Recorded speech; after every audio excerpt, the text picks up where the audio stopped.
حالیہ الیکشن اور ان کے متنازع نتائج کے بعد ملک میں جو صورتحال پیدا ہو چکی ہے اسے دیکھ کے مجھے یہی لگتا ہے کہ ہم جیسے لوگ جو یہ کہا کرتے تھے کہ فوج اور دیگر اداروں کا سیاست میں کوئی کردار نہیں ہونا چاہیے، اب وقت آ گیا ہے کہ انہیں سیاست میں باقاعدہ شمولیت اختیار کر لینی چاہیے۔ اسٹیبلشمنٹ اور دیگر ادارے کسی ایک سیاسی جماعت کو اقتدار میں لانے کے بجائے بہتر ہے کہ اپنی خود کی ایک سیاسی جماعت بنا لیں جس کا نام ہو عسکری جمہوری پارٹی، اور کسی بھی ادارے کے حاضر سروس افسر کو یہ حق حاصل ہونا چاہیے کہ وہ براہ راست انتخاب لڑ کے رکن پارلیمان بن سکے، کیونکہ اگر ایک حاضر سروس جرنیل وابڈہ چلا سکتا ہے، اسپارکو کا سربراہ بن سکتا ہے، ٹیلی کمیونیکیشن سنبھال سکتا ہے، تو وہ رکن پارلیمان بن کے قانون سازی بھی کر سکتا ہے۔ کم سے کم اس طریقے سے عوام میں مینڈیٹ کے چوری ہونے کا غم و غصہ تو نہیں ہوگا۔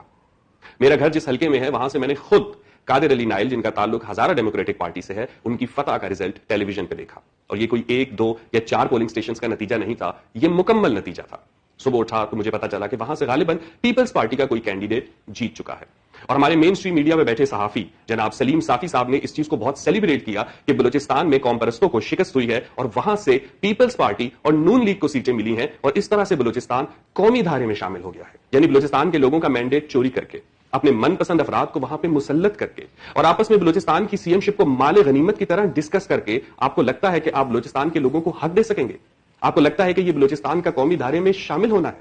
آپ کو لگتا ہے کہ ایک شخص عمران خان کی تصویر اپنے بینر اور پوسٹرز پہ لگا کے عوام سے ووٹ لے اور الیکشن جیتنے کے 1 دن بعد نون لیگ میں شامل ہو جائے؟ یہ جمہوریت ہے؟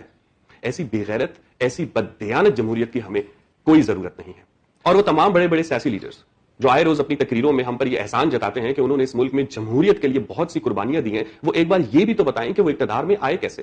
یعنی میاں نواز شریف صاحب کو یہ گلہ تو ہے کہ 2018 کے الیکشن میں دھاندلی ہوئی، ان کے خلاف کیسز بنائے گئے، انہیں نااہل قرار دیا گیا، لیکن کیا وہ ایک دفعہ یہ بتانا چاہیں گے کہ 80 اور 90 کی دہائی کی سیاست میں وہ کیا کر رہے تھے؟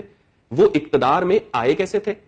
پیپلز پارٹی کو اپنی شہادتوں پہ اور اپنی قربانیوں پہ بہت فخر ہے، تو وہ یہ بھی تو بتائیں نا کہ بھٹو صاحب نے 71 میں مینڈیٹ چوری کر کے حکومت بنائی تھی جس کی وجہ سے ملک ٹوٹ گیا تھا۔